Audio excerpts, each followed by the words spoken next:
This episode is sponsored by BetterHelp. When you feel like your best, fam, you can do anything. You can accomplish all those goals in your life, make sure your family's good, and even start, who knows, a mildly successful podcast. Sometimes life gets you bogged down. You might feel overwhelmed. You're not showing up every day the way that you want to. But working with a therapist can help you get closer to the best version of you. Because when you feel empowered, you're more prepared to take on everything that life throws at you. The benefits of therapy are endless. It's great to just check in with somebody who can give you some perspective on life. Make sure that you're meeting all the goals that you've set for yourself in life. So whether or not you've been in therapy, now could be the time to give BetterHelp a shot. It's convenient, flexible, affordable, and entirely online. Just fill out their brief questionnaire. You get matched with a licensed therapist. You can switch therapists at any time for no additional charge. Couldn't be easier. If you want an empowered life, therapy can get you there. So visit BetterHelp.com/madaboutmovies today to get 10% off your first month. That's BetterHelp, HELP.com/madaboutmovies. What up? What's going on, man? How are things going? It's going pretty good. How's Cooper Dominic? He's doing good. He's a good sleeper. So that's always a major bonus, I guess, if you've got a kid in the house. So Yeah, it's good. I was a good sleeper. Oh yeah, I turned out pretty awesome. So yeah, look at that. Yeah. Ladies and gentlemen, please make yourselves comfortable. I'm Kent Garrison, I am Brian Gill. And I'm Richard Barton. and this is Mad. About Movies! You sound insane. You realize that? Yeah. The whole world gone crazy! Ladies and germs! It's showtime. Mad About Movies is your go-to podcast for everything in the world of cinema. We talk about movie news, movie rumors, and movie rumblings. And then, for the last part of the show, we break down our movie of the week, which this week, Brian, is... Iron Man 3. Boom. Ladies, children, sheep. Some people call me a terrorist. I consider myself a teacher. Lesson number 1. Heroes. There is no such thing. Oh man, we've been waiting for this episode for a long time, haven't we? Haven't we, fellas? Definitely. This is for me, I assume for you too as well. This was the first movie of the year that I was really genuinely excited about, looking forward to going into it. So Yeah, me too. First Marvel movie we've gotten since Avengers, if I'm not mistaken. yeah, And it's a long time coming. We've had a lot of time to absorb the Avengers and to sort of, paint in our own head the picture of where we want Marvel to go in the next few films. So we'll talk about Iron Man 3, and we'll talk about where Marvel is going with the franchise now that Iron Man 3 has come and gone. So we're excited about this one, I think, hopefully. Brian, yeah. how is it going, man? You missed out last week. I know it was sad to listen to you guys without me, but I do have some thoughts. First of all, Kent, you don't like Christopher Guest? What's up with that? I didn't say I didn't like him. I'm not very familiar with his work. Like I've probably only seen a few of his movies. Like I wouldn't consider myself a Christopher Guest aficionado. Sure. All right. Well, that's acceptable. I missed John Williams talk. That's sad. That's super exciting. Can't wait to see him back with Star Wars for sure.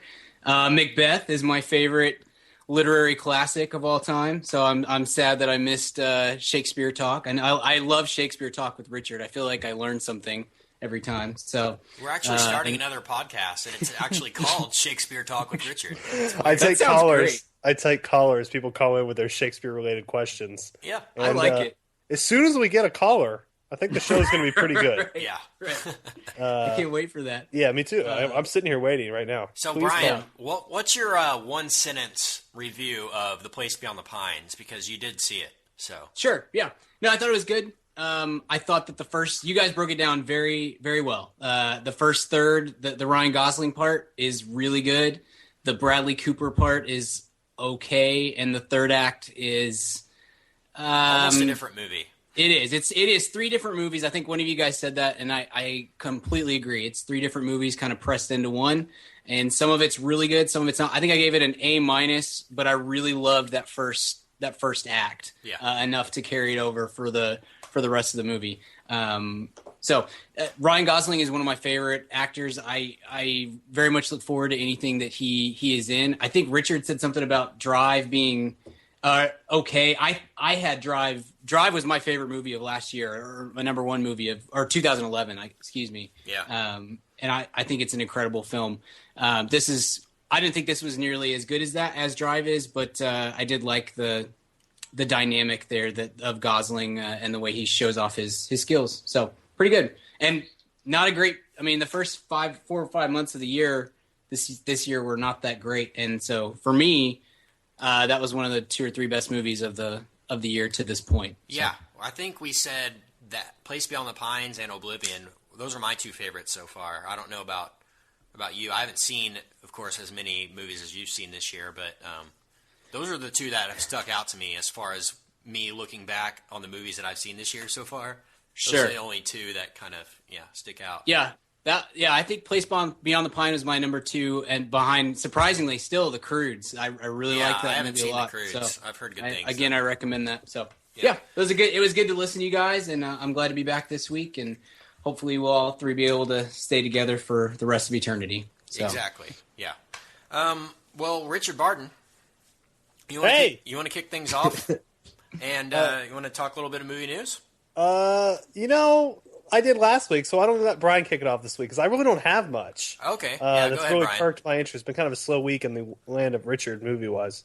Sure. The only things that really caught my attention were 2 trailers that dropped this week. One I've been looking forward to for a long time. One kind of caught me by surprise. Have you guys seen the trailer for The World's End? Did I say that right? No, I saw the link to it, and I've been meaning to click it all day, but I just haven't done it because I want to do it at a time where I can actually sit and watch it. So sure. It interests me. I love Simon Pegg. I watched him last night on Kimmel. He's one of my favorite, favorite comedians. So, yeah. Well, it looked very good. I just watched it right before we started, and it looks super Edgar Wrighty. It's going to fit right in with Hot Fuzz and Shaun of the Dead. I love Hot Fuzz. I like Shaun of the Dead. So I'm excited about the third in this weird sort of trilogy that they've got going with him and Simon Pegg and Edgar Wright, and it looks like an Edgar Wright movie. It looks very interesting and weird and different. So did Edgar Wright do Paul? No. Okay. No. Did you see Paul, Brian? Yes, I did. I thought it was kind of a charming little cult movie. I thought the first 45 minutes or so were really good, and then I got really tired of the bit. I don't know. It wore on me. I honestly can't remember the third act at all, like what happens. I just remember being somewhat entertained while watching it. Yeah. That's kind of how I feel. I really enjoyed the beginning of it, and then I thought the CGI was really good on the alien. Yeah. So. Definitely. Oh, but the other trailer that dropped, I've been looking forward to this one for a long time, and it's more. I can't decide if it's genuine anticipation or if it's more dread. And that was it is Ender's Game. The teaser trailer for Ender's Game came out this week, and have you seen that, Richard? I did. When you seen that? No, I haven't seen it yet. Really? Give me your thought there, Kent. My immediate thoughts to it were the first 30 seconds could have been the trailer to Star Wars Episode 7. Yeah, because it starts with Harrison Ford's narration, and then you immediately see Harrison Ford like in space. You're like, oh no, is this Han Solo? What's going on? Right. But it looks really interesting. I haven't read the book. Okay. Like a lot of people I know have. I just never did. Not that I didn't want to. I just never did. Sure. But the concept and story interests me a lot. The cast looks pretty good. Ben Kingsley, who we'll talk about later, looks quite interesting with face tattoos. Tribal face tattoos. And I like Haley Steinfeld from True Grit. She was great. Yep. I like the little boy, the star that's from Hugo. He is great. And Abigail Breslin's always, great as well. So, a little scared because of how great the cast is. and how ambitious it looks. I mean, another thing that jumped out at me, how many more movies are they going to release where it's just like really cool spaceships with like holograms, floating holograms, and like really cool like UIs for computers? Do you know what I mean? Right. It's like I can name on more than two hands how many movies that have come out since Avatar that, I mean, the main thing I left thinking was, wow, the technology was really cool in that movie. You know what I mean? The movie wasn't very good. It looked really cool. But so hopefully it's not one of those. Richard? Yeah. Yeah, I love Ender's Game. That's a great one of the. I'm not a huge sci-fi person in terms of what I read, but I have read Ender's Game, and I haven't read any of the sequels. I've only read that one, but pretty entertaining book. Great young adult kind of book. I think I read it as a kid, so maybe I wouldn't like it as much now, but I choose to believe I would. Yeah, I'm excited. I mean, Harrison Ford in space. I mean, what's better than that, right? A little hesitation from me comes from what happened to John Carter. I feel like Ender's Game is sort of a similar novel in that it has a really huge cult following, but as far as a mass media device for drawing a crowd, I'm not sure it'll do that.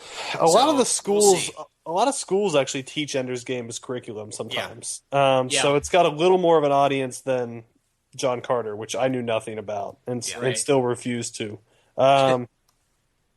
But you're right, Kent. You're definitely onto something there. That's a good thought. That it may but John Carter didn't have the star power that this one has behind it either. Okay. First off, Taylor Kitsch would argue with you on that. Okay. Yeah. Arguably, he is a bigger star than Harrison Ford. That's true. Mm-hmm. Have you seen Friday Night Lights? No. I think it could be very cool. When does it come out? What's the release date on it? It's November. It's like around Thanksgiving. That's good timing. I mean, that means they have some confidence in it on the studio level. It's not a September movie. Cool.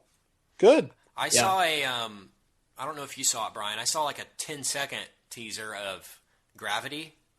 Did you see that? Yeah. Starring George Clooney and Sandra Bullock. Yeah. Oh, I haven't seen that. That trailer is debuting, I think, this weekend, maybe next weekend. Probably it can. But keep an eye out for that. It's called Gravity. Alfonso Cuarón is the director. Yeah, I love him. And it's the poster's already out for it, and it looks awesome. Right. It's supposed to be I can't wait for that one. There's no way that's not great. I mean, there's no way. That's going to be great. I'm nervous for Ender's Game. I just to echo what you kind of said, Richard, I love Ender's Game. It's one of my favorite sci-fi books. I don't know how well it's going to translate to the screen. I mean, there's a reason why that book's been out since 77 or 76, 77, and it hasn't been made into a movie because it's very difficult subject matter to kind of get into. And so I don't know how well that's going to translate to the screen. I love the cast. I don't know, after having seen that first teaser trailer, I'm not sure if I'm more excited about it than I was or less. You know what I mean? Like I'm still not sure what I'm going to get from the movie. So I got to be honest, the trailer was exactly what I expected. You know what I mean? Yeah. It's like, and so hopefully the movie is, good. Like I doubt it'll be like a groundbreaker, but hopefully it's solid. I mean, I just don't like movies that have that much thought and like money put into them. Yeah. Not being good, like right. Hopefully. Right. I got a couple of sequel news items that I want to mention that I know will interest you guys. One of them we have talked about before on the podcast, so I thought I'd give a little update on it. Jurassic Park 4 has officially been canned. Oh, yeah? Or pushed back indefinitely. Pushed back, yeah. So, thoughts on that, Brian? I think it'll get made eventually. I think that they're smart, honestly, to push it back because I feel like we talked about it before, and it was like, whoa, it was really fast tracked. It was going much faster than you thought it would. Because weren't they supposed to like start shooting like this summer or something? Well, what happened was they've been planning this. I mean, pretty much ever since Jurassic Park 3 came out, they've been working on it or whatever. Yeah. And so right when they started to actually make the film and hire a director and everything, Kathleen Kennedy took over as head of Lucasfilm. and she was the main producer behind Jurassic Park, along with Steven Spielberg. So I think all her effort really is going into Star Wars right now. Totally, yeah. And so I think they feel, and the producers feel, that they want to make Jurassic Park 4 as good of a film as they possibly can. And so I think pushing it back is ultimately the right decision, because Definitely. I'd rather them push it back and be awesome than just come out with it, and have it be average. So absolutely, yeah. So yeah, that's the way it should be done. But like actually, I said, I feel like it's fast tracked, and they need to take the time to make sure that it's good. So yeah, actually, last week they released plot details, and they said that it was going to take place on the original island from the original Jurassic Park. Yeah, and then like 2 or 3 days later, the news came out that they were postponing it, and it's going through rewrites. So right, the writers behind it are the people who did, I believe, Rise of the Planet of the Apes, which was great. So yep. So we'll see. Yeah, that one has been pushed back indefinitely. But one that has been picked up and is confirmed that I can report officially, Men in Black 4. Oh. So, no. Thoughts about that? Game changer. What's funny is that, Men in Black 3 came out, last summer, 2012? Yeah. And it came out right about 2 or 3 weeks after the Avengers came out. Uh-huh. And in between, Dark Knight Rises, and Prometheus. So, that movie came out and did very well, actually. It made over $500 million. Wow. Yeah. It made over, $600 and something million. Wow. And so it kind of silently made a ton of money. And everyone was talking about Avengers and Dark Knight, and all that stuff. But I saw it. Did you guys see it? I thought it was better than the second one. Oh, yeah. I didn't feel like, oh my gosh, why did they make this movie? Do you know what I mean? It was what I expected, or actually a little better than I expected, to be honest. So yeah, I saw it. I liked it. I gave it a B+. It was, it had a little sentimental touch there at the end. I love Josh Brolin as young Tommy Lee Jones. I thought that was great. But I don't know that I necessarily need to go back again. Yeah, and also, Men in Black 2 is one of the worst sequels of all time. So absolutely. Saying that, and the original Men in Black is such a great movie, so they should just leave it alone. Yeah. But they've already. But you're right. It made a ton of money, it alone. And it plays like gangbusters overseas too. Yeah. So that's Will Smith. Seriously, yes. Hopefully Will Smith's in it. I can see them doing it without Will Smith, though. Can't you? At this point, maybe they could get the original cast and get David Schwimmer involved. I can't see Will Smith wanting to do another Men in Black, though. A fourth one? Do you know what I mean? Isn't he a producer on them, though? Doesn't he just make a killing off of them? He does. Oh, I'm sure he makes a ton. But, I just, I don't know. I don't see the point.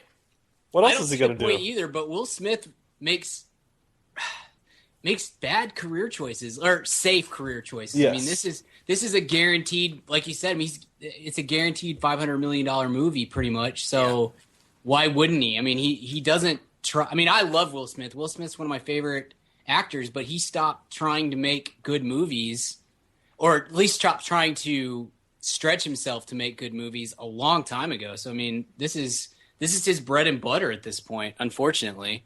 Yeah. It's true, and we'll see about that one. I mean, we'll do a podcast on it, but there's so many we'll sees.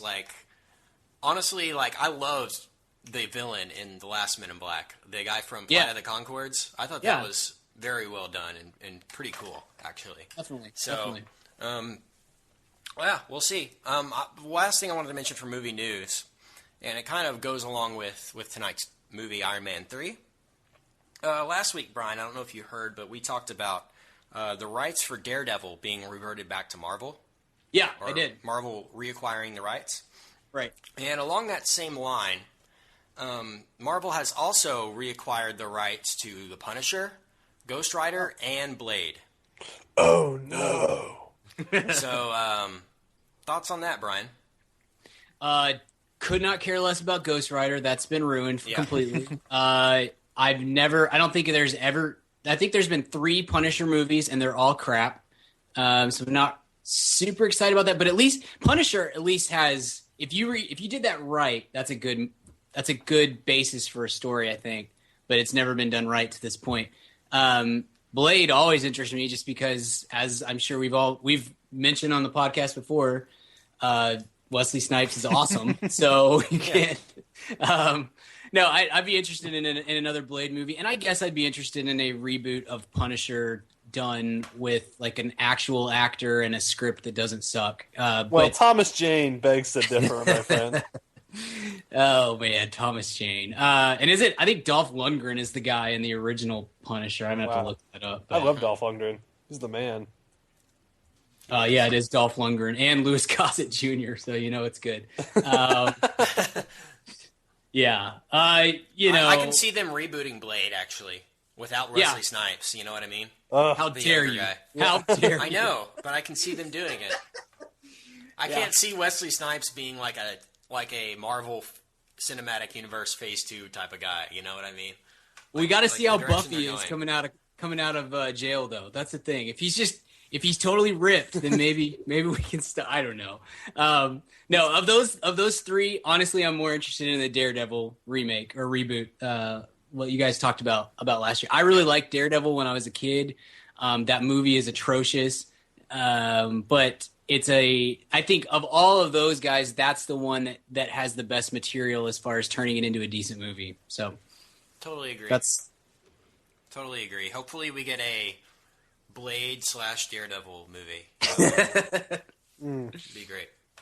Anything else you guys want to mention in movie news? Well, we should probably talk about what we did last night, Kent. Yeah, I was going to ask you guys, how was the? I think you guys went and saw a movie recently. Can you tell me about it? Because I was excited about this movie. I wish I could have gone to see it with you guys, but Richard Barton.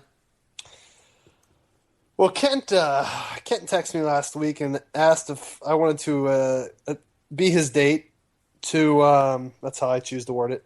Yeah. No, that's what I said. Yeah. To a screening, an advanced screening before it comes out of Summit Pictures. Proudly presents.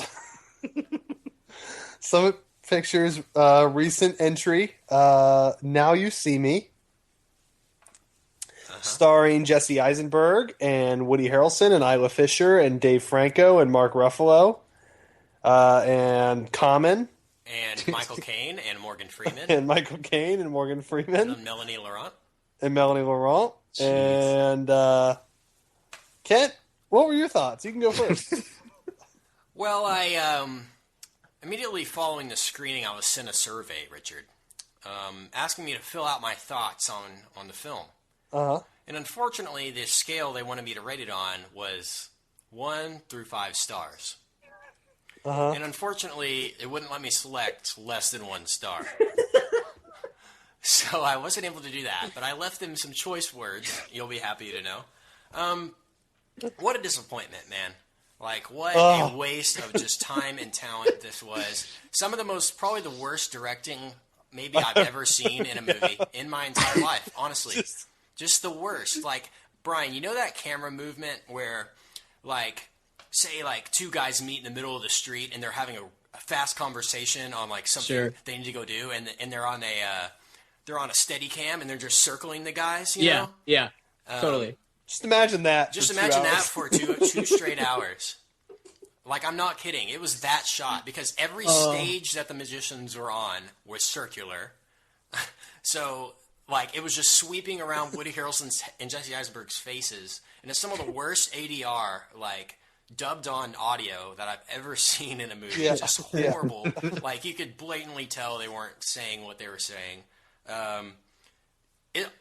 Isla Fisher trying to do an American accent is just so obnoxious. Like, she needs to stop immediately. Honestly, one of the worst. I mean, I love Isla Fisher. Yeah. She had a good I love American every actress. actor that was in this movie. Yeah, so do I. Yeah. And she did a great American accent in Wedding Crashers. Uh-huh. Yeah. She is, as bad as this movie is, she's worse.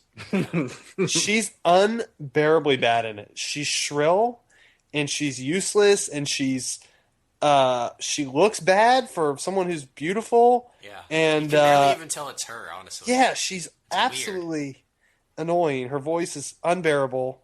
She has this weird smirk on the whole time, like she knows she's in a terrible movie. Man, that's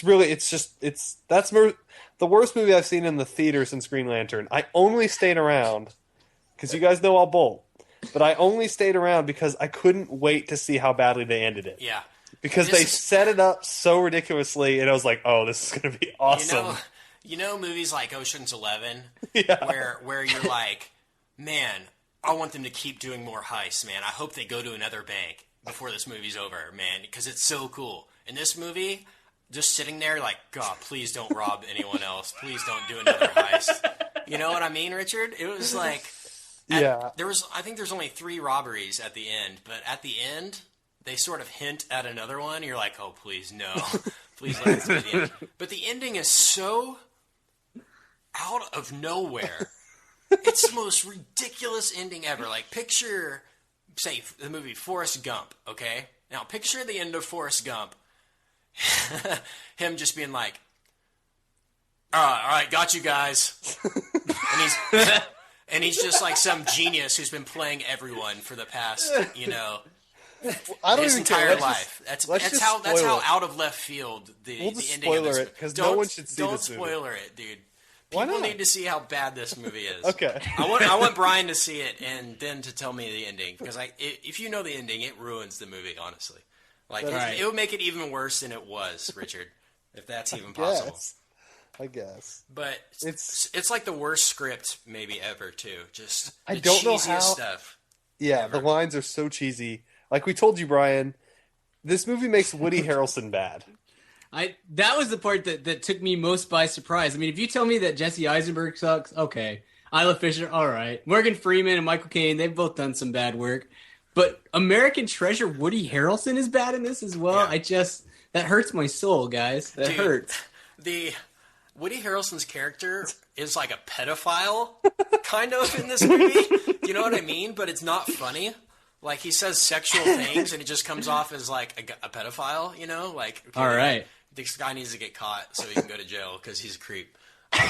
But when Morgan Freeman showed up on the screen, he's wearing the most ridiculous outfit, and Richard busts out laughing in the middle of the theater. It was like a serious moment, and they just show Morgan Freeman, and you hear Richard like just laughing, audibly laughing. It was, but perhaps the most depressing thing about this movie, aside from the horrible direction, horrible script, awful acting, and just waste of time that this movie was, 99% of the crowd seemed to love it. Oh, that's what I was going to ask, and that's the worst. That's the worst. When you're witnessing something horrible and everyone around you is enjoying it. They loved it. They were standing up and laughing. I mean, Brian, there's not one quip in this movie. I mean, there's no you couldn't. Hackneyed is not even the word, but every time they made what you could call a joke, technically, people would just belly laugh. Yeah, it was that kind of crowd, Brian. You know what I'm talking hate about. that. I hate it so much. And we did make a pretty good friend, though. I think we should talk about the friend we made, Kent. Yeah, we made a friend in line waiting. He was the former head of security at the MGM Grand Casino. Or so he says. And he also this movie is based on his life. He also knows Chris Angel.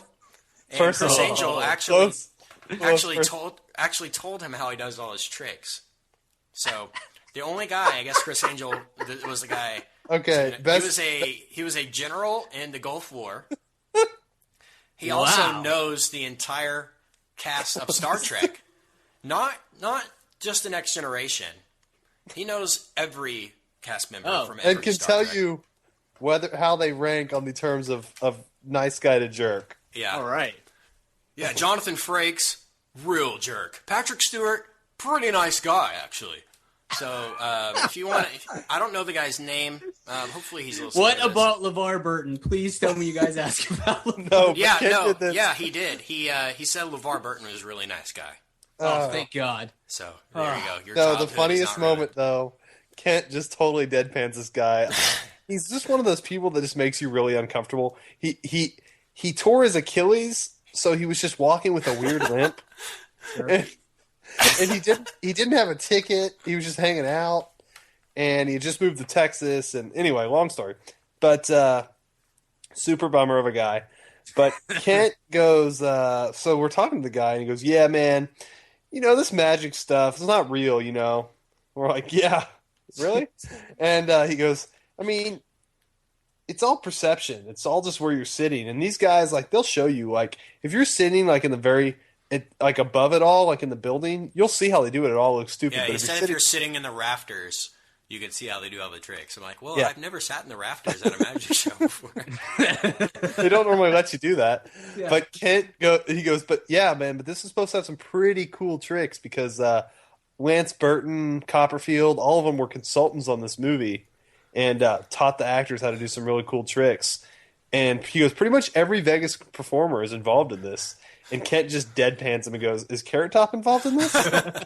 And the guy goes, no, man. And Kent just walks off. Just angry.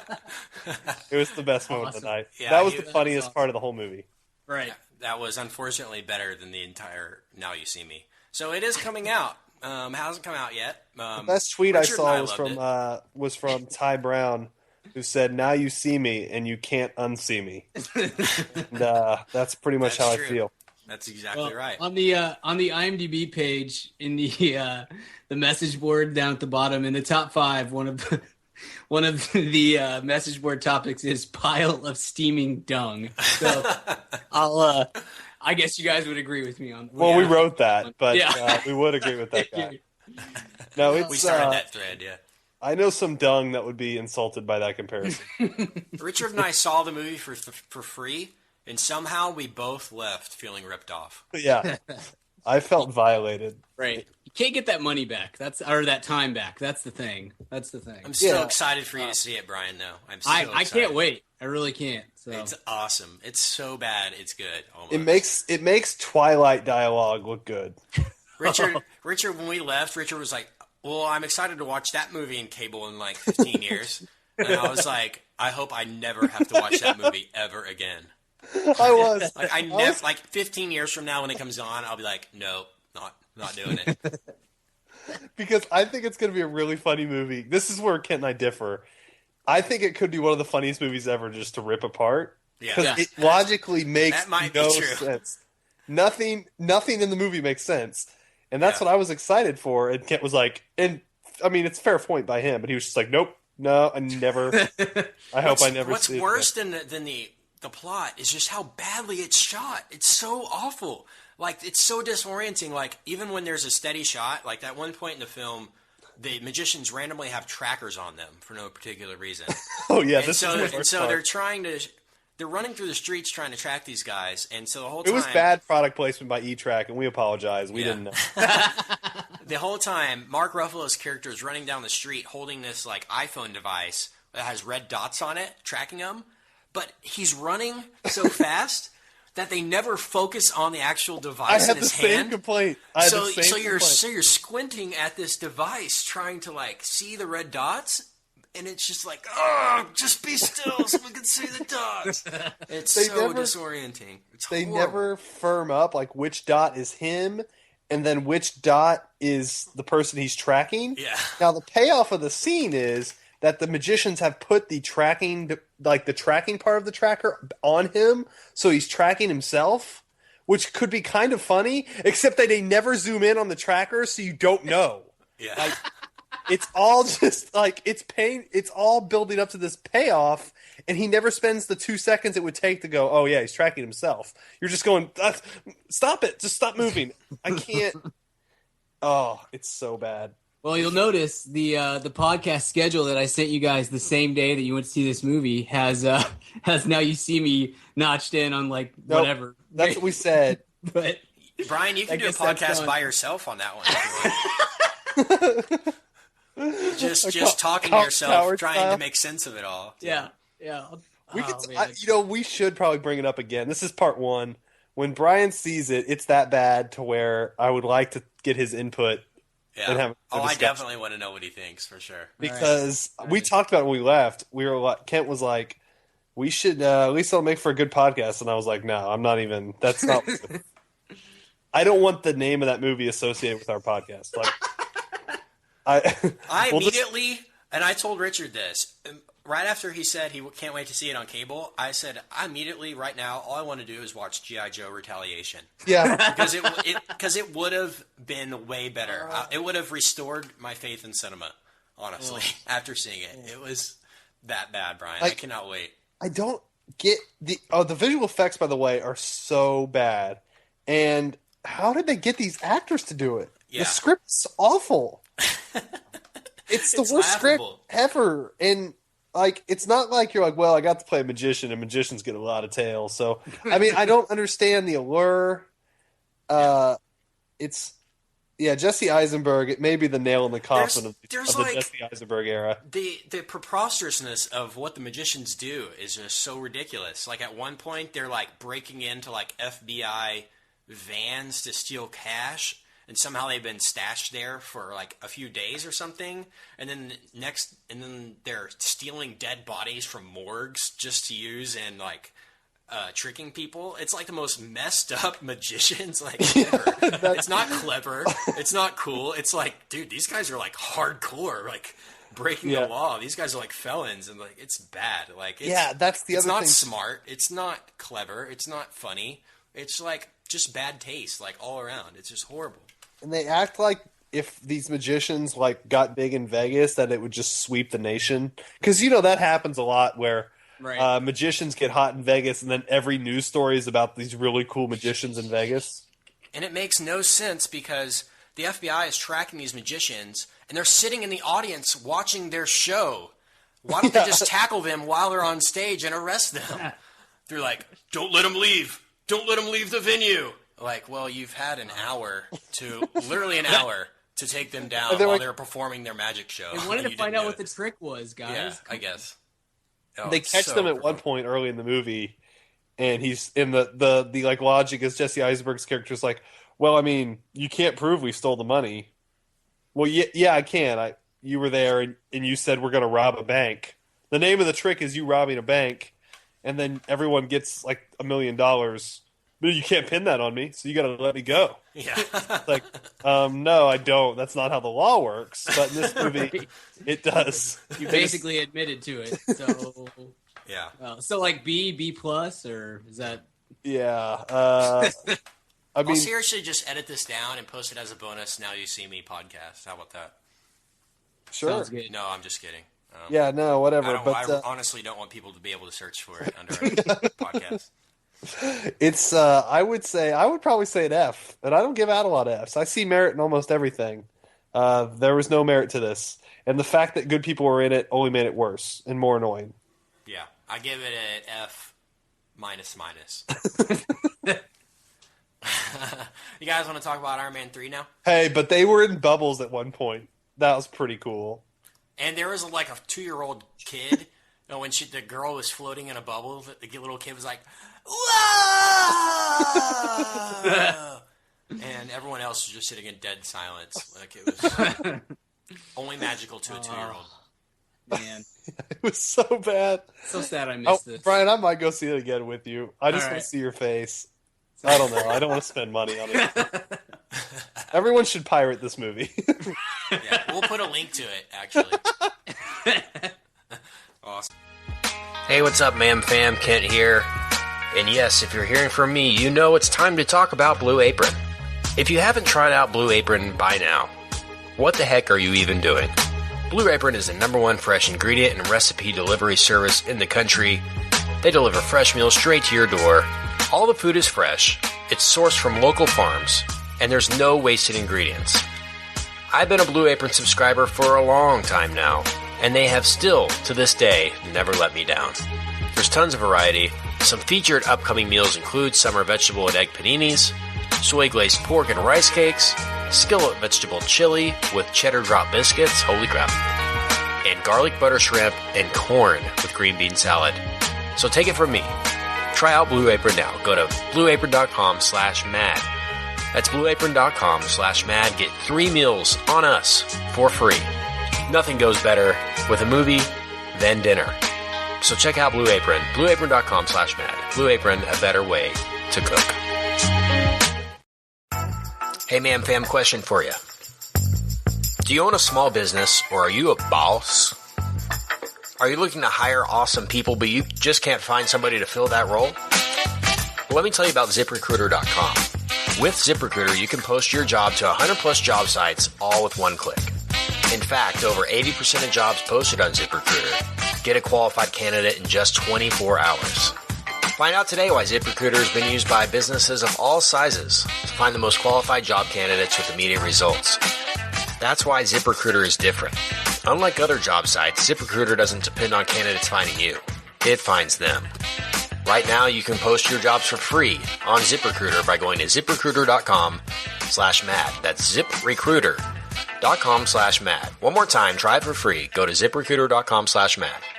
Thanks to ZipRecruiter for supporting this episode of the Mad About Movies podcast. Awesome. But y'all want to talk about Iron Man 3 now? Nothing's been the same since New York. You experience things, and then they're over. I can't sleep. And when I do, I have nightmares. Honestly, there's 100 people who want to kill me. I hope I can protect the one thing I can't live without. All right, guys. Iron Man 3. We saw it together, actually. First time. Probably first movie in the podcast we've done that we all three sat in the theater and watched it. So, good experience. It was fun going with you guys. Brian, you smelled a little bad, but the popcorn in your lap kind of overwafted the stench. So I forgave you, but it was a good time. Look, I've got a week-old kid, so I haven't showered in a while. So understood. Good excuse. So I saw this movie actually on the premiere night, and I saw it again with you guys because I wanted to be there when you saw it. My thoughts on this movie, my immediate thoughts are, I feel like this movie has to be reviewed as a standalone film, as a standalone Iron Man film. It can't really be compared to Iron Man 2 or 3, even though it's in the same trilogy. You can't really compare it to the Avengers. I think that this movie does a lot better on its own as a standalone movie. What a lot of the villain work that they do has nothing to do with any film that Marvel has come out with before. It doesn't really reference they don't reference the Tesseract or any of that they've been working, up to since the Avengers. And so this is kind of the public's first glimpse at where things are going in the future. So I think a lot of confusion came from that because people were kind of confused by the concept, and it was something different that they didn't see in the first two Iron Man films. A lot of credit there goes to Shane Black, the director. I feel like this movie was way different than the first two. On a good note, I feel like this is definitely the darkest Iron Man there has been. Probably the darkest Marvel movie, maybe, that's come out in, I don't know, in a long time. And you guys correct me on that, but it's definitely It's definitely a different vibe than any Marvel film. It's sort of kind of got a Nolan vibe to it at times, but I don't think Shane Black ever really stepped away from what had been done in the first two Iron Man films. I feel like it had those snarky, funny moments with Tony Stark. It had, the sweet, sentimental moments with Pepper Potts. It had, the cool technology. Probably stepped up the ante by 50 times as far as technology goes for this movie. So if you compare it to the first three, it might, from a story standpoint, suffer the most plot holes. But if you evaluate it as a standalone superhero movie, I think it holds up really well. So, Brian Gill. Yeah, I pretty much agree with you. I think I could tell you were really confused at the end of the movie. I wasn't sure what I thought, and to be honest with you, I wasn't completely sure what my opinion was on it until I saw other people kind of bashing on the movie, and then felt like, no, that part was really good. No, this part was really good, and that kind of brought me around to kind of what you're saying. It's not, it doesn't fit with Iron Man or Iron Man 2. You're right. It really should be viewed as a standalone movie because it's, on a lot of levels, it's really not an Iron Man movie. It's kind of like it's kind of a Die Hard movie. with crazy technology, you know? And so, you know, I came out and I felt like, you know, that's definitely not the best Iron Man movie, but it's maybe the best Die Hard movie since the original Die Hard. I love the snarkiness. I thought it was, at least for Robert Downey Jr. and for Tony Stark, I thought it was the best script that he's had to work with so far. I thought it brought out so much in that character and gave him he had a lot of great lines in this movie, a lot of funny stuff, a lot of range that he got to work within. And so I thought that was great. It's, you know, I kind of would have liked it to have fit with Iron Man and Iron Man 2. But if you're not going to do that, then this is the way to go. I'm a huge fan of Shane Black, and I thought the script was great. I really enjoyed a great deal of what is happening. But I think that, just like you said, Kent, if our listeners are going in expecting it to be a continuation of Iron Man 2, and you know, branching off from the Jon Favreau tree, you're going to be, if not disappointed, then at least confused coming out, because it's not the same thing, and I'm okay with that. I think it's a very solid movie. I think it's better than. I think it's definitely a much better narrative than Iron Man 2, and at least a more exciting narrative than Iron Man 2. I think Robert Downey Jr. is great, better than he was in I Am 2, and maybe better than he was in the Avengers as well. I don't think it's fair to compare any of these movies to Iron Man, because I think Iron Man, beyond Nolan's trilogy, I think the original Iron Man is probably the best superhero movie ever, or certainly my favorite beyond the Nolan trilogy. So, sorry, I'm getting a little long-winded, but no, I think you're right. I think it's a very, very good Shane Black movie, or a Die Hard movie. Maybe not the greatest Iron Man entry. Richard. I have confounding thoughts on this movie. I really loved the first hour of it. I agree with what you both have said. It's probably the most total glimpse of that character we've been given. I really liked him. The clips were really great, as all Shane Black movies always are. Yeah. That's I think his greatest strength. The first person narration was kind of a cool twist. Yeah. And I mean, you know, the focus on, not on Iron Man, but on Tony Stark was great. My two complaints with the movie, so it's not just this was great, that was great, are a couple things. First off, like you talked about, Kent, there's some plot holes. The logic of the villains made no sense to me, as to what could kill them and what couldn't. Yeah. Like, they would explode, and then they'd come back to life because, you know, they were heat generated, but then they would explode and then just be dead. So I didn't understand, maybe that was just me, but I didn't understand what kind of explosion could kill them and what couldn't. So that was weird, and annoyed me. And also the last 30 minutes or so, that entire oil tanker scene was just way too long and disorienting, and just too many Iron Man suits, and just it seemed like they really were trying to like overdo the action there, because it had been kind of a character piece as much as one can be, a pain and gain type character piece. But and then so they're like, well, we'll just really do some cool action at the end, and it really apexed with the cool scene. Kent and I were talking with the airplane rescue. That was fine, but then everything after that was really boring to me, and couldn't care less. Don Cheadle's character is just useless. Yeah. He wears like chaps shirts and saves the world. That character's I don't care about at all. Piper was kind of, I thought... Pepper? Pepper, sorry. Piper's McGruber. Piper Permo. Dixon Piper was great. No, I really like Gwyneth Paltrow in that part, and I really love her in small doses. She was a little overexposed in this one for me.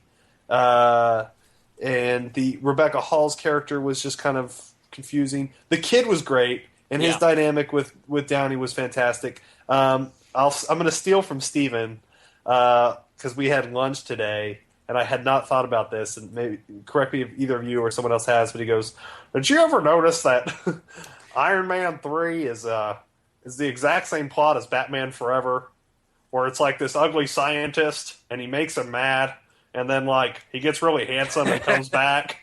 He even looks like him, and that's true. It's like Edward Nygma all over again with the Guy Pearce character, and I like the Jim Carrey version better." I don't know.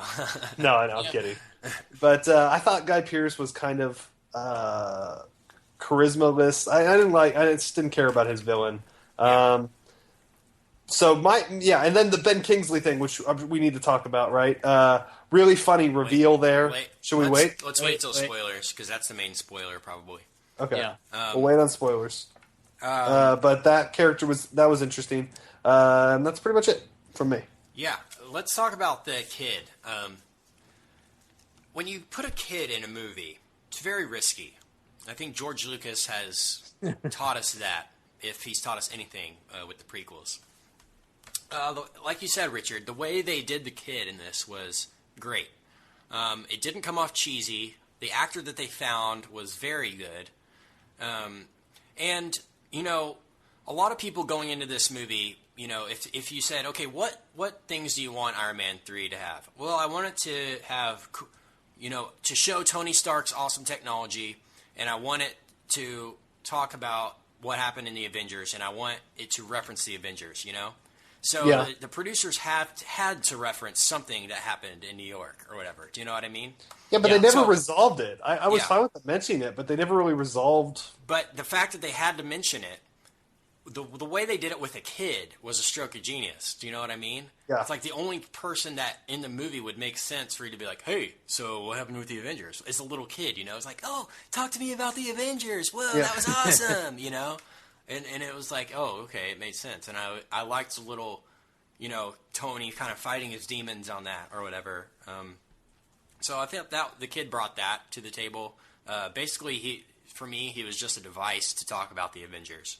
And maybe that was his point for the writers, but it was cool. As far as the action scenes, I loved the Air Force One scene with people flying out of the airplane and then Iron Man flying down there and rescuing everybody.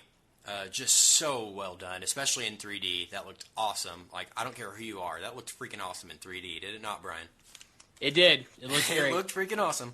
But the whole reveal there, where he was on the boat the entire time with a helmet on, you know, and he wasn't actually the one flying the Iron Man suit, was so good. Yeah, that was like cool. I was like, oh, that was awesome. You know, and the way they introduced that in the beginning and then the way it paid off at the end was so great. The technology was cool. I feel like the last scene with the oil tankers. If we want to talk about that now, let's talk about that. It's kind of spoilerish, but not. So basically, Tony Stark. Here's a spoiler: Tony Stark fights bad guys and wins. Yeah. Okay, No, I'm not gonna. That's not what I'm gonna say. No, I know. I'm just saying that for our dumb listeners that think we're spoiling something here. Yeah. So basically, Tony Stark has a technology to call all his Iron Man suits remotely from wherever he is, or Jarvis has the ability to do that. So Tony calls all his Iron Man suits from his vault in Malibu, which has not been destroyed in the Mandarin attack. So all his suits fly in, and they're all fighting, and they all have something a little bit different to bring to the table, right? My impression of this scene was not to show off the technology of these suits and to say, guys, look what we have here. Look at all these awesome suits. To me, the fact that it was done at night, one, and B, it was so, like you said, Richard, disorienting. To me, it was a preview of what is to come. Do you know what I mean? In the next Iron Man movie, in the next Avengers, like, here's all the suits that we've been keeping from you guys, and here's, at the end of this movie, we're going to give you a little sneak peek of the kind of crap we're capable of. Do you know what I mean? Especially with the Hulk Smasher Iron Man suit, the giant one, who is shaped like the Hulk. And he is actually in the comic books built by Tony Stark to battle the Hulk. So, maybe in the next Avengers we'll have the Hulk Smasher against the Hulk, which would be awesome. So that's kind of what I read into that last scene. Brian, what did you think of it? Yeah, I guess I hope you're right, because I'm with Richard on this. I didn't care for that because I thought it was just overkill on the technology in a movie that really was again, like you said, Richard. I mean, it very much was a character study of Tony Stark, and I loved that. The last 45 minutes, it just, I don't know, it felt like too much. It got too much going on, too much CGI, too much crazy, that it did take, for me, it took it down a notch in terms of overall quality. So I hope you're right, Ken. I hope there's a bigger point to that, but I don't know. Regardless, it was bigger and better and louder than any of the others, and I don't know, maybe that was the point of that close off at the same time. I don't know. All of it was fine.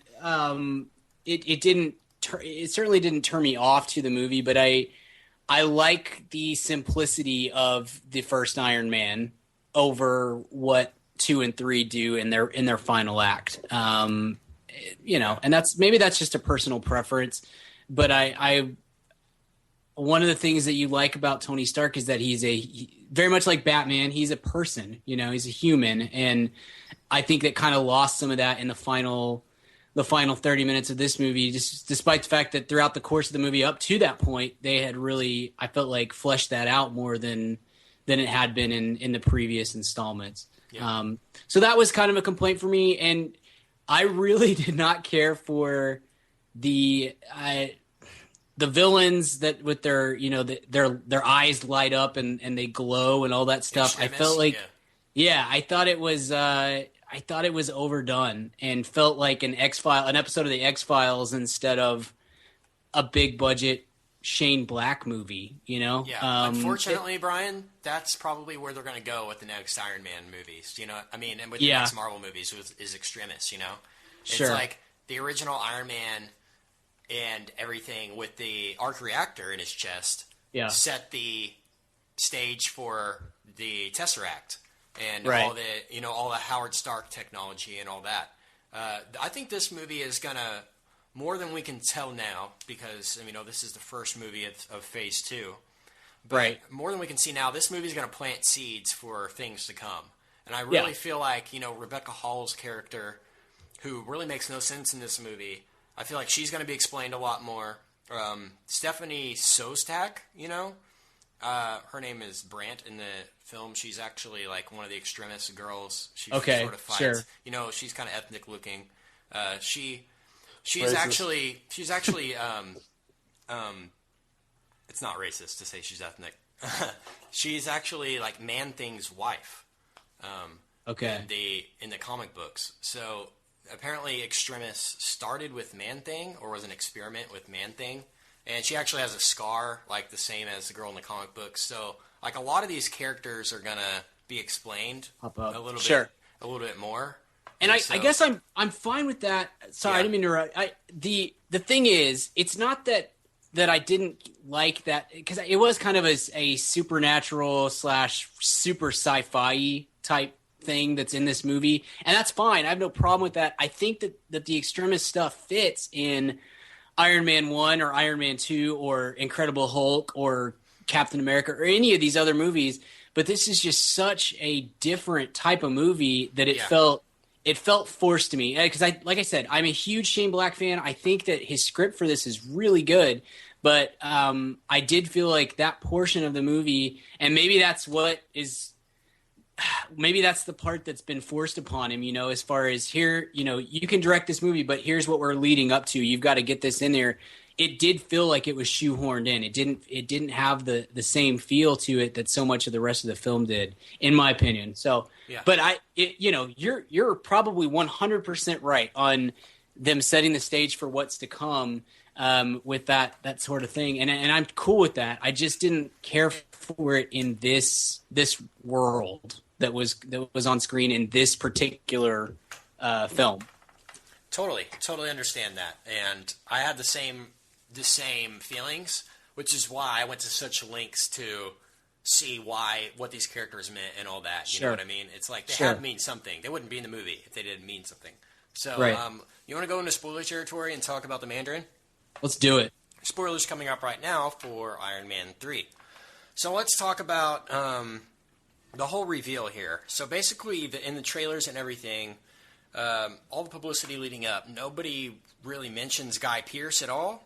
I don't think he's mentioned at all in any interview or anything as being the villain. Yeah. They did a great job of selling Ben Kingsley as the villain in this. And I gotta say, man, the first 30 minutes to an hour where he is the Mandarin and the terrorist Mandarin, he's incredible. And I was so scared me by too. him. He was such a good villain. He was almost, Nolan-esque. I was so much more scared of him than I was of Bane. So I was so scared by Kingsley when in the scene where he calls the president on Air Force One, and he's like, "Call my phone right here, or this guy's gonna get shot in the head," Right. And he calls the president, and the president calls him back or whatever, and he still shoots him. It's like, oh, that guy's so hardcore. Right. It was so great. So it was a little disappointing, I must say, that we didn't get more of that throughout the rest of the movie. Do you know what I mean? Like, Sure. that we didn't even get more hardcore stuff. Like the Joker was so great when they introduced the Joker in The Dark Knight, where he puts the pencil through the guy's head, and you're like, oh, that was awesome. Right. And then like later he blows up the hospital. It's like he does like his crimes just keep getting crazier and crazier as the movie goes on. So that was a little disappointing that we didn't get more awesome Ben Kingsley Mandarin, but we do get some awesome Ben Kingsley Mandarin, a comedic Mandarin. So, Right. Brian and Richard, what are your thoughts on the reveal? I mean, it's exactly the same. It's great. I think we agree completely on this. Actually, I liked him so much as Scary Mandarin, and I was really bummed out when he turned out to not be scary at all and to be farcical and just a total puppet for Guy Pearce. But I would have liked Scary Mandarin more, the whole movie. But I have to admit, the reveal, like you said, was hidden so well and done so well. And Ben Kingsley's character might be the funniest in the movie. Yeah. He reminded me of what the Love Guru should have been. Yeah. Nice. I mean, it was laugh out loud funny, that character, and just such a tension relief. And I would watch a Mandarin movie now. I want to watch a movie about that guy. Yeah. And like him just, like Michael Bay directs the Mandarin, and he's just hanging out in Miami, with The Rock or something, scoring chicks. No, he was great. It made me really appreciate him as an actor. I didn't know he could go there comedically, and his versatility I don't think has ever been shown more. Because those two characters that he plays in this movie could not be further apart. Right. Brian, your thoughts? Yeah, I'm with you guys. I'm with both of you. I think that the evil Mandarin is an incredible character, and honestly, that's something that the Iron Man franchise has been missing. And maybe you could make the case that the Marvel Universe has been missing is a truly compelling villain. And I was really interested in the Mandarin as a big time bad guy. So I was disappointed that they switched it because it was such a good character, but they did it in such a great way that I can't really complain about it.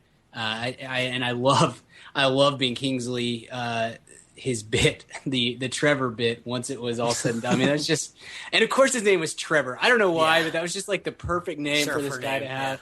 Yeah. So yeah, it was a cool thing. I understand why the fanboys are up in arms about it. Apparently, the Mandarin is like Tony Stark's arch nemesis in the comics and everything. But it was a good twist. I just wish that I do wish that we could get a truly equal villain. Someone who's up to task of taking on Tony Stark or Iron Man or Captain America or Thor or whatever. Loki got there in the Avengers, but honestly, I thought Loki was really pretty weak and sorry in Thor. So anyway, I kind of liked Red Skull. some. Yeah, but he's but gone you now. knew that's exactly right. You knew he was a one-off. You knew that there was. I felt like from the very beginning of that movie, you knew there was no way he was going to survive it, and so it just kind of. He was great though. Yeah, sure. Yeah, no, I thought it was a really cool thing to do. It took me by surprise, and that's, if you can hide something that way in this day and age when everything gets spoiled 3 months before it comes out, it's a great thing to be able to keep that sort of thing under wraps. Pretty amazing, actually, that they did. Yeah. So let's talk about the actual ending of the movie. What did you think of the ending? I loved how Pepper Potts beats the crap out of everybody at the end. I was actually sad when she fell off the cliff or fell off the little oil rig thing and died, supposedly. I actually believed it because I was like, okay, if they're going to kill off one character, probably going to be Pepper, because I knew Gwyneth didn't want to do any more Iron Man movies. So it didn't surprise me that they would have killed her off. But when she came back, she's got a lot going on otherwise. Right. But when she came back and Country Strong 2 saves Tony, duets too, there you go. Yeah. When she saves Tony, I was like, yes, you know what I mean? It was awesome, and she's like buff and everything and full of extremis. So it was really cool. I thought how she survived, and the ending. Let's talk about it, Brian. I was not as high on it as you are. I thought it was a little cheesy. I'm not saying that was the ending. I'm talking about just her punching somebody was kind of separate from the ending. Okay. The ending I'm talking about when Tony blows up all his suits. Oh, yeah. And the whole fresh start thing. What are your thoughts? I thought it was fine. But honestly, by that point, I was kind of ready for the movie to end. As we mentioned before, it did drag on is not the right term, but it had reached a point where I was like, okay, I'm kind of done with this. It's one of those things. It's like it's a cool sentiment for a one-off.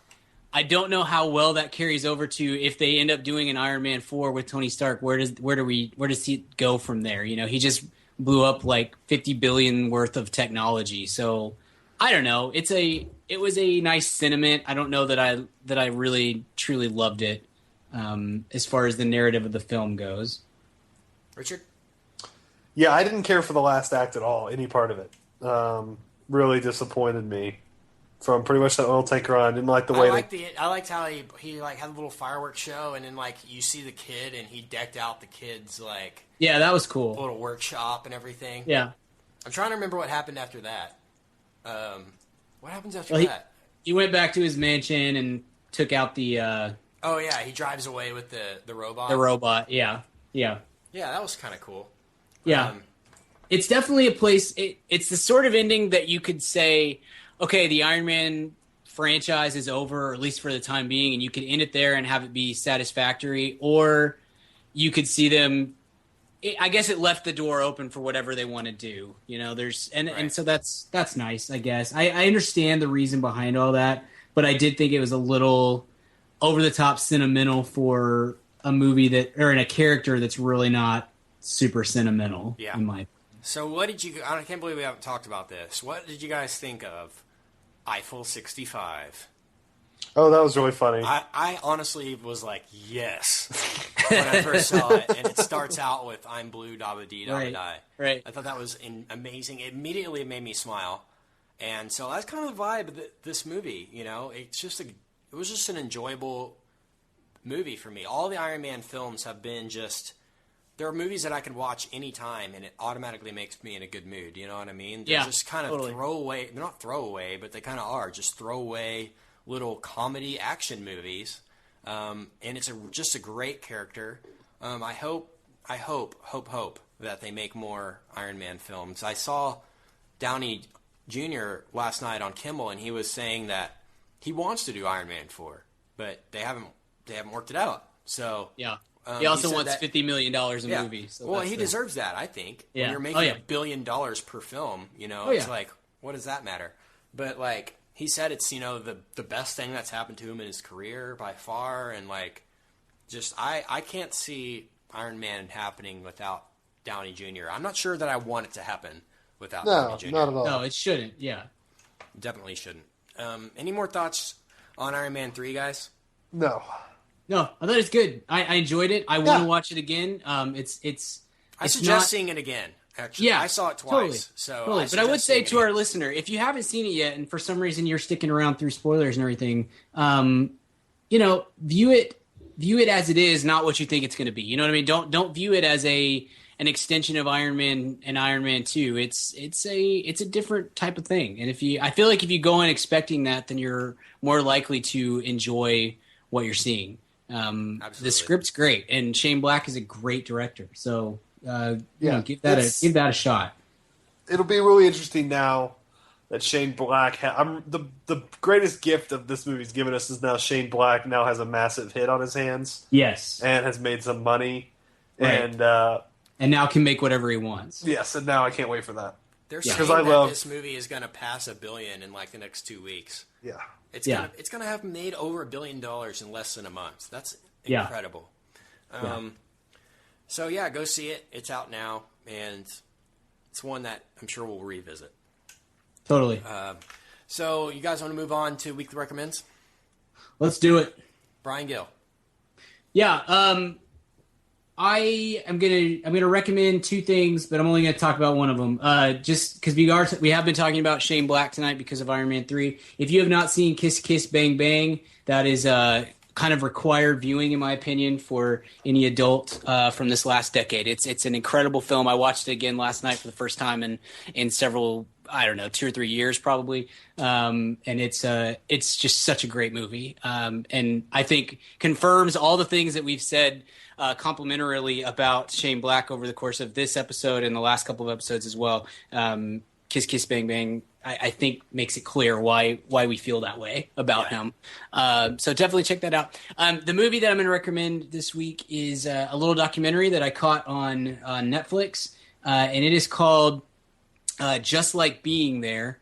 And it is very simple. I'm sure it didn't cost anything to make. Very simple little documentary about gig posters for concerts, and also delves into a little bit into the Mondo movie posters, which if you're not familiar with those, you need to Google, just Google Mondo movie posters and just check out some of the incredible work that they do. I am a huge fan of like I love gig posters. I have a bunch of gig posters from concerts I've been to and just, ones I picked up off the internet and whatnot, decorating my office here at home, and a couple of books with gig posters and stuff. I love the artwork. I think they all look, there's so much cool stuff that you can do with these things. The documentary is not like anything that's groundbreaking or life changing or anything like that, but it does highlight some of the bigger names in the gig poster industry and kind of shows off some of their work and talks about a little bit about the history of how that became such a big medium the way that it is today. And it's short. It's like, I don't even think it was a 90-minute long movie. It plays real well. It's fun watch. So I recommend it. Like I said, Netflix. It's called Just Like Being There. Sweet. Thanks, Brian. I actually was going to watch that tonight. That's weird. Sweet. You recommended that, so I'll definitely do that. Yeah, I put it on my instant queue. I am a huge fan, like you know, of music and of concerts, and my whole office, as you've seen, is full of concert posters. Yeah. So I'm really, really interested in seeing that. I'm glad to know that they talk about movie posters too, because Mondo, Ollie Moss, and some other people do great work. Some awesome, one-off movie posters. Definitely. I've started to collect more movie. I used to collect only band posters, but now I do movies. So right. Yeah, that's good stuff. And Richard, the guy who designed the poster for the White Stripes movie, the Under Great White Northern Lights, is highlighted as well. And you get to talk very to cool. So Awesome. Definitely worth checking out. Will do. Nice. Richard, recommend. I got a book this week. I don't know if any of you are familiar with Nassim Taleb. He's kind of a philosopher. And is she on SNL? Yeah. No, that's Nassim Petrad. Yeah. I don't know, but Nassim Taleb is a gentleman. He was a day trader, or he was a trader, economic trader for a long time by trade, I guess, pun intended. And he sort of saw the entire economic collapse of the 2000s coming, and he made money essentially gambling against companies. So he lost money every day for like 8 years and looked like an idiot. It's called Black Swan economics. He invented it. And then when everything failed, he made like $6 billion. Okay. And anyway, but he's also a philosopher. He wrote a book called Black Swan. It's about that. He wrote another book called Fooled by Randomness. That's about how nothing is really random. Nice. Anyway, he has a book of aphorisms, too, that I just stumbled upon called The Bed of Procrust. Procrust is a Greek. It's a Greek illusion. But it's just a book of aphorisms, just little sayings. It's like 110 pages of just kind of wise sayings from that he's written. And I'll read a couple of them here. I've got the book here. Just kind of, some of them are kind of silly. Some of them are really, I think it's just like a book that young people should probably read because it really gives you a lot of perspective on life. You may outlive your strength, but never your wisdom. If you lie to me, keep lying. Don't hurt me by suddenly telling the truth. Just all kinds of just little things like that. So nice. I highly recommend it. The Bed of Procrust, Nassim Taleb. Some reviews, the hottest thinker in the world, the most prophetic voice of all, things like that. He's kind of, but he's funny. He's got a sense of humor about himself and isn't just a total drag as most economic philosophers may be. So There you go. Nice. I'm excited for the day that Richard recommends like the newest John Grisham novel or something, or James Patterson novel or something. Yeah. Nice. I honestly, Richard, you've got me into more books, so totally thank you for that. So we've recommended books on here. We've recommended TV shows, movies, and I want to recommend something we haven't done. I want to recommend an iPhone app. It's cool. All right. It pertains to our subject tonight of Iron Man Grindr. 3. It's called Grindr? No.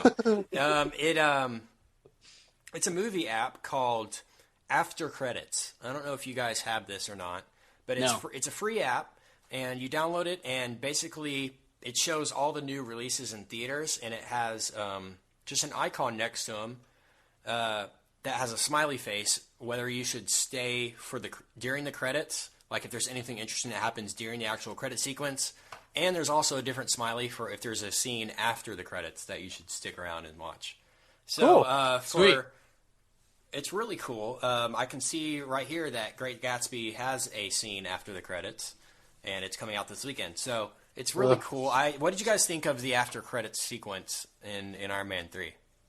It didn't really tease anything. It was funny. It was different than the other ones because it didn't hint at anything bigger because, we've seen the Avengers now. All it did was kind of add a little epilogue note to the movie we just watched and explain the narration and things like that. But it didn't really serve, I don't think, the greater franchise as much as it served this particular movie. But it was funny. Fine. Glad I stuck around.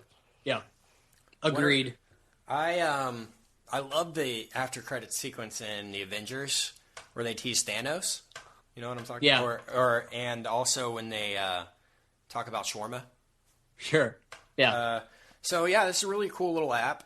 You can also search movies that have already been out and see if there's anything worth fast forwarding to and stuff like that. So really, really simple app, really good idea, and really pertains to what we do here on the podcast. So thought I'd tell you guys about that and that's cool. Tell you to download it. So check it out. It's called After Credits on the iTunes App Store.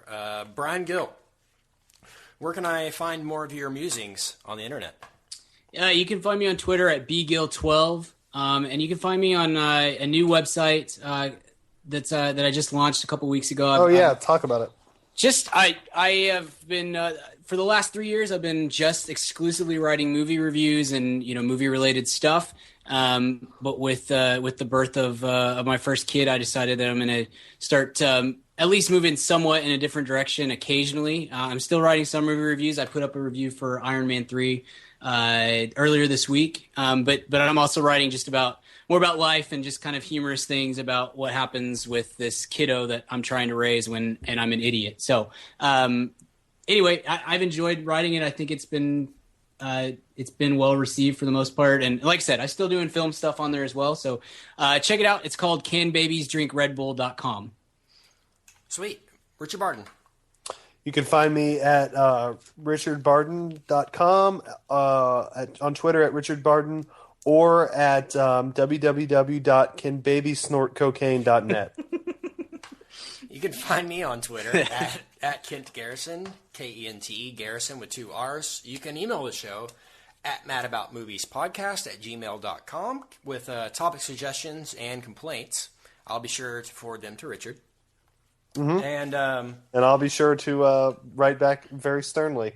Yes, sternness is one of your best attributes. Yeah, right. So yeah, leave us a review on iTunes. Subscribe, tell your friends, tweet out the link, and spread the word. Thanks for listening. And anything else you guys want to say before we get out of here? No. Now You See Me is awful. Yeah, go see Now You See Me.